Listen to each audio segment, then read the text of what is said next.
If you want to get into gaming for a reasonable price, the advice was simple. Build your own PC. You save money, get to build exactly what you need, and as a bonus, get a whole functioning computer in the process. But in the big 2026, with RAM prices, storage prices, graphics card prices, that advice feels like an ancient relic from a better time. Genuinely, I have stopped advising friends to build their own PCs. It's that bad. But is that bad advice? Sure, if you're trying to build a PC with parts you buy new from your local micro center, then yeah, maybe don't build a PC. Going that route will run you over $1,000 easily. What about used though? Used parts, used pre-builds, used everything. If we roll up our sleeves, do a bit of local digging, and get crafty with it, is it possible to revive the glory days of good PCs for less money as long as you build it yourself? So for starters, let's establish a budget. Back in the day, you could build a totally capable gaming PC for $500. But admittedly, even if this AI chip shortage stuff wasn't happening, inflation has taken its course since those days. So instead, I think we're gonna set our limit to $650 at the absolute most, aka the cost of a PS5. Maybe we can match its performance for less or outdo its performance for the same price. Either way, you won't see me spending a cent over that today. With that limit in mind, both myself and my partner in crime, Tyson, got to work scouring the internet for some good deals. Our first strategy was pretty simple. Take to Facebook Marketplace, Best Buy Open Box, anywhere, and look for individual parts. And there were some interesting results, like this RTX 4060 that went up for a good $140 under eBay prices. We even found a guy who was selling a motherboard CPU RAM combo for $315, or for a few magic cards. Now, don't get me wrong, for the current market values, all these deals we were finding were well below what you'd expect. But if we're going to put a whole computer together for $600 or less, we just had to do better. Think about it. If we got this combo for $315, we're gonna need an SSD for storage, that's another $100. Then a graphics card that can even come close to trading blows with the PS5 is going to run us at least $200. Add a case for $50, a power supply for $75, and we're already up to $750 minimum. So is that it? Dream crushed? Game over? No. If we're gonna meet our goal here, we're going to have to get a lot more clever. Intuitively, you might assume getting all the used parts separately and putting them together yourself is the cheapest route. It's extra labor. Of course it'd save you money. It makes sense. But the more Tyson and I looked through these thrifting deals, the more we started to notice something different. The already built PCs are actually cheaper. This didn't make sense at first, but after thinking about it for a while, I have two main theories. One, the types of people knowledgeable enough to uninstall components and sell them individually are more likely to know their parts value. And two, if you can't be bothered to take the PC apart and sell stuff piece by piece, maybe you can't be bothered to hold out for a good price. Either way, the second we focused our attention to fully built PCs, our options broadened significantly. $400 computers with solid specs were suddenly within our reach. All of these had something missing. Maybe the graphics card was really weak, maybe they didn't have RAM, but they left us enough spending money to fix these problems. Honestly, we had so many options, it became less of a question of can we do this and more of a competition of who can find the better deal. Now, as the owner of this channel and someone 2 years Tyson senior, am I really that old? You'll find me 7 feet under before you find him beating me out. So I scrounged every last corner of the internet. In a fugue state, I even found myself in places like OfferUp and Mercari. This is what competition does to a person. Eventually though, my worst fears came true. Tyson came waltzing up to my desk one day with a satisfied look on his face and showed me a solid computer he found for a measly $380. Solid CPU, included the case, graphics card, power supply, 16 gigabytes of RAM. That alone goes for $1 million nowadays. We would need to upgrade the GPU, but that's about it. I had been beaten, except his seller hasn't responded yet. I still had time, so the next morning I got to the office a tad bit earlier than usual and immediately took to searching for anything new to beat him to the punch. And wouldn't you know it, the night prior, someone had listed this little number. Better specs than anything we'd found so far, no parts missing, and only $450. Needless to say, I messaged them immediately, and my guy responded within the hour. In fact, Tyson's guy never ended up responding. That's Facebook Marketplace for you.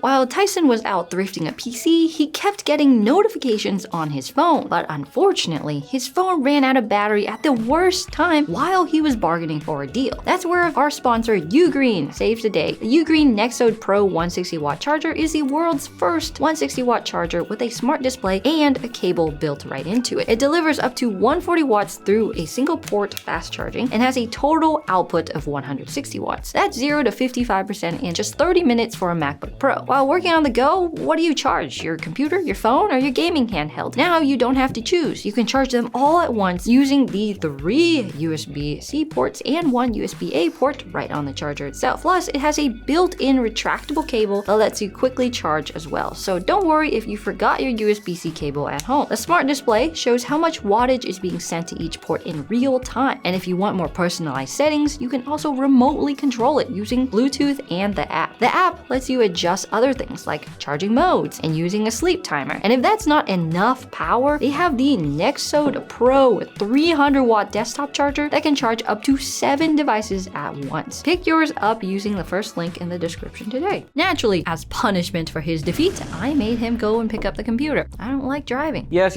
okay. Betty found a good deal first. Good for her. But that's old news. What's new news is how good of a deal this PC is. First, this actually comes with a 3060 rather than the 3060 Ti that they advertised, which is a little bit weaker. But we talked them down $20 because of this, so that's a win. Plus, the 3060 is actually the GPU that most people consider on par with the PS5, so we're working with equal terms here. Then there's the processor. Almost all the processors we came across were woefully underpowered. Unlike graphics cards though, replacing them is not as easy as just swapping it in and out. We'd have to buy a whole new motherboard that matches the socket type and all of that. No good. This computer, however, comes with a 10th gen i7, which came out in 2020. Plenty for the stuff that we want to do. Check this out. It even comes with a fully functioning Blu-ray drive. You don't see that too often. 16 gigabytes of RAM, 600 watt power supply, and a 500 gigabyte SSD. This thing is really ready to go as we speak. But since we have a bit of money to spare, I suppose it wouldn't hurt to upgrade the storage a little bit. Of course, storage is expensive, and SSDs are even more expensive. But after a bit of double checking and research, I think we have the solution to even that. Generally speaking, probably not a good idea to buy hard drives used. They have not great lifespans, and so you're just asking for all your data to die in a couple years. But SSDs, they have less wear and tear for each time they're used, so realistically, scooping up a used SSD is a safer bet. Heck, even if these last only 5 years, that still might buy us enough time for the AI bubble to pop and a replacement SSD to become reasonably priced. So we found someone selling 1 terabyte for $110, which last year would have been a war crime, but now is actually a third of what it costs on Newegg. Thankfully, installing SSDs is the easiest thing ever. You plug in 2 cables and you're ready to go. You don't even have to screw it in place. All that remained was getting this set up to play some games, to do the thing it was meant to do. Naturally, order business number 1 was ripping out Windows and installing our beloved Linux. When we turned it on, we found out that apparently the guy we bought it from is a big golf sim guy, or maybe he owned a golf sim store. I don't know, but there was a lot of golf stuff on here, and it all booted up super quick, which is encouraging. It aired out without his fancy sensors and all that, but fine, I don't even like golf. I'm not rich enough. Goodbye, golfing Windows install. Hello, Cashy OS. My personal favorite distro for gaming. So here it is, moment of truth. Does everything work right? Will this keep up with a PS5? Or am I going to need to spend my remaining money replacing all the parts? First up, booted up the new Halo campaign. Partially as a test and partially as an excuse to hear its menu music. Things were looking good out of the gate. It ran, good job, nothing out of the ordinary. But when we booted up a mission, a problem arose. That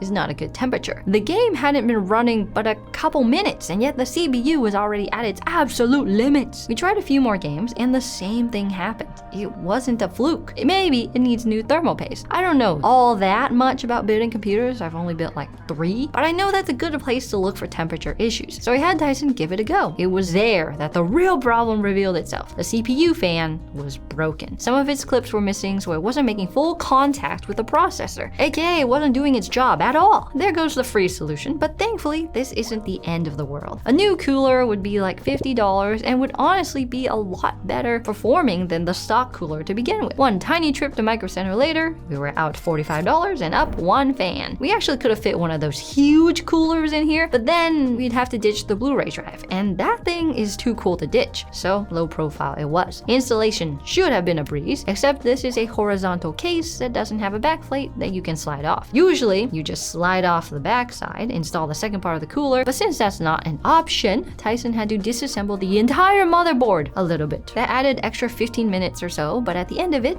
it booted. Yeah, with that unfortunate excursion taken care of, finally time for the real, actual, 100% this time moment of truth. The final. We launched Halo and look at that. Positively chilly temperatures now. Success. Now that the CPU is no longer overheating, we are finally able to set this bad boy loose and see what it could do. And the results were pretty concerning. Halo Campaign Evolved is a pretty impressive, very next-gen game, and our rig was running it at 60 FPS, but that was only in 1440p and it was constantly dipping down closer to 40, which doesn't make a lot of sense since much of this computer's hardware is supposed to match the PS5. Well, to find out, we ran some more games, and the answer became clear. Elden Ring at a locked 60 FPS with all maxed out settings, no problem. Doom the Dark Ages with its genuinely next-gen tech and ray tracing managed right at 60 FPS in the benchmarks. I think Halo may be a case of a game that doesn't play with Linux nicely right now. It makes sense given how new it is, but everything else ran very well. Spider-Man, 80, Rivals of Ether 2, over 140 FPS at max settings. The list keeps going. Overall, other than the rare Halo experience, I'd say it is really close to its console competitors. Maybe not beating them, but pretty much